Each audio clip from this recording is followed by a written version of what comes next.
My name's Elena Raybold. I lead on the No Wrong Door network for Birmingham Changing Futures.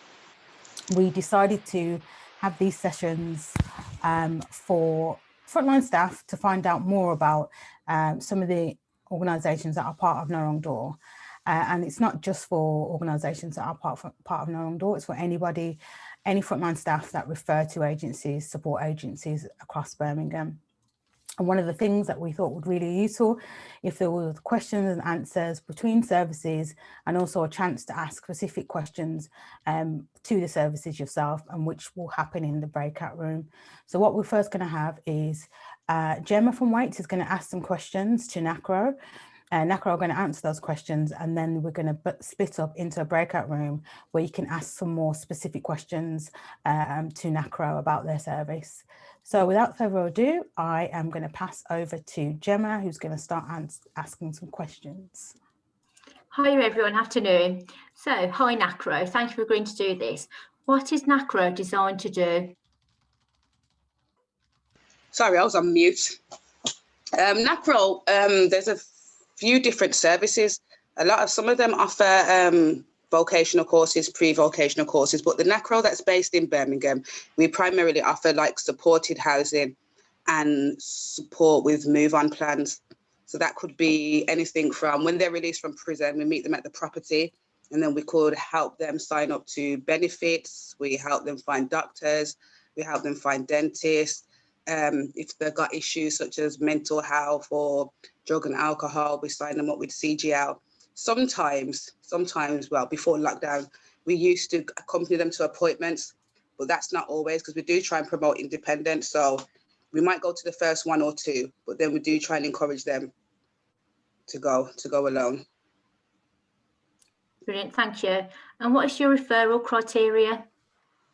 Well, it's usually just offenders, but it comes through the hub, which is a few housing agencies that have joined together as one, and it all comes through Spring Housing. So as long as they've got a probation officer and you're an ex-offender, we will accept you. Thank you. Can you give us an example of a client and how you would support them? I've got one client, say she's an overstayer by about 2-3 years. So we're trying to support her with move on, like in lockdown now, she hasn't got access to the internet or anything like that. So I will look for her, like on the bidding systems, and I will support her with that. I will let her know like what's on the systems. Alternatively as well, we help them with benefits. A lot of people are having issues with benefits instead in lockdown.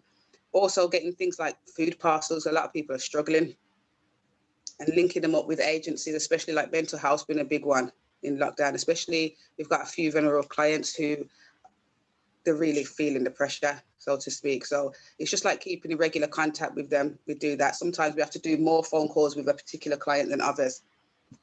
But it's a wide range of support that we can offer. And budgeting, living skills, I'd say. Support sessions we do weekly. Obviously, they've been via the telephone because of lockdown, but always weekly support sessions. And it's basically anything that can promote independence and help them slot back into the community and start living again. Thank you. Are there any myths and misunderstandings about how your service works? So people assume that because we work with offenders that we'll take anyone who has committed a crime or has a criminal background, but service users go through an interview and risk assessment process before being accepted onto the service. So we can make sure that they meet the eligible criteria for our service.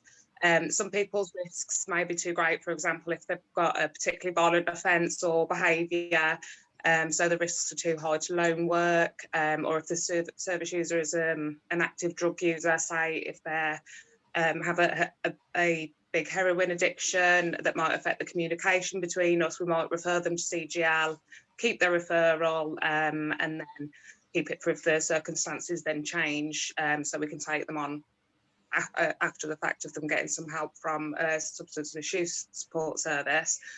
Also, NACRO provides different support services in different areas. For example, Nottingham has this supporting young people where Birmingham does not. And a lot of people just assume that all NACRO provides the same services. Thank you. And sorry, hold on. How long do you offer support for?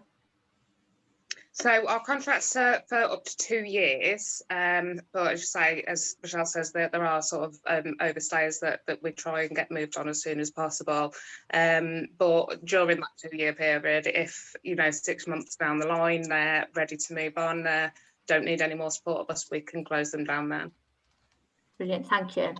And has there been any significant changes to NACRO during this pandemic?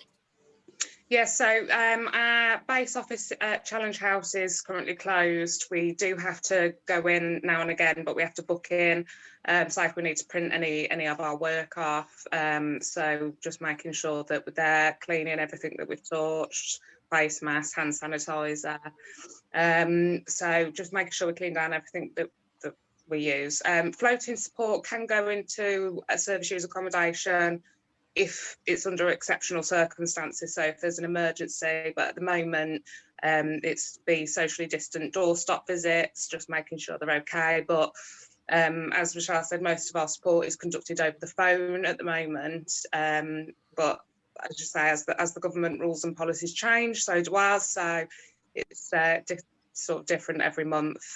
We have our work phones and our work laptops, so we are able to work from home. And I think that's the same for housing. Yeah, it is, yeah. Brilliant, that's lovely. Thank you both for answering. Thank you.